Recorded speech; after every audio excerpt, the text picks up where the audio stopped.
Hi, welcome to this part of my review featuring Sacrifice, an Incense and Iron role-playing game. If you haven't seen the other parts of my review, featuring this role-playing game where you fight the horrors of the Middle Ages and Christianity, please check out the playlist in the description below. This time we are going to talk about the actions that you can take during a combat turn. On their turn, player characters can move a distance up to their speed, 30 feet when walking and double if sprinting outside of combat, and perform one action. Each player character gets to choose whether they want to move first or take an action first. The most common actions are: Standard Attack.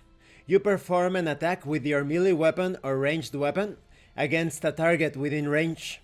At level 7, a player character is capable of performing an extra attack in their turn, and some opponents can also attack more than once. You can also use a combat maneuver, or perhaps a feat. You can also defend yourself. You focus on defensive maneuvers such as parrying or dodging, granting a bonus to armor class until the next round. No attacks can be made when defending. You can also disengage. You attempt to disengage from melee combat by performing a dexterity ability check.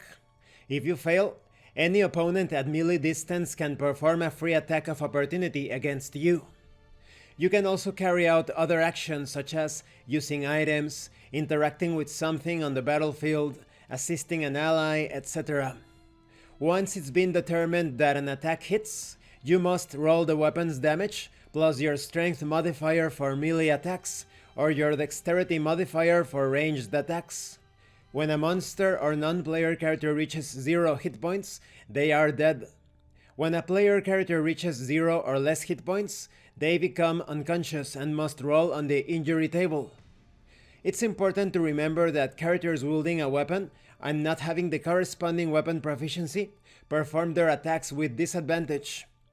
Characters wearing armor without the corresponding proficiency have disadvantage to all physical checks, including combat. When it comes to dual wielding, a character with a dexterity of 15 or more can equip a pair of one-handed weapons to perform an extra attack per turn with disadvantage. A non-armed character deals 1d4 of damage. When it comes to ranged attacks, if they are carried out at 5 feet or less, they have disadvantage. Characters or creatures attacking a prone target have advantage. Some creatures are either resistant against a type of damage, they receive half damage from that source, that is, or fully immune, they receive no damage from that source. On the other side, some creatures are vulnerable to certain types of damage, in which case they receive double damage. Let's talk about critical hits and fumbles. When a character rolls a natural 20 when rolling for an attack, they perform a critical hit. The attack's damage is doubled, and they must roll on the appropriate critical hit table, based on the attack's damage type, to see the result of their action. For example, in the case of bludgeoning damage, maybe you obtain the result of cracked skull. The target is stunned and cannot act for 3 rounds. Or maybe the result is split open. The target bleeds, losing 1 hit point per round. Under bomb or spell-like effect results, maybe you obtain vulnerable. The target's armor class is reduced by 2 when targeted by this same type of attack. Or maybe it's nerve damage. The target receives triple damage. Under slashing damage, you have results such as flourished taunt. The target can only perform standard attacks towards you. Or maybe it's decapitation. The target dies. Under piercing results, maybe it's strike to the leg. The target moves at half speed until healed.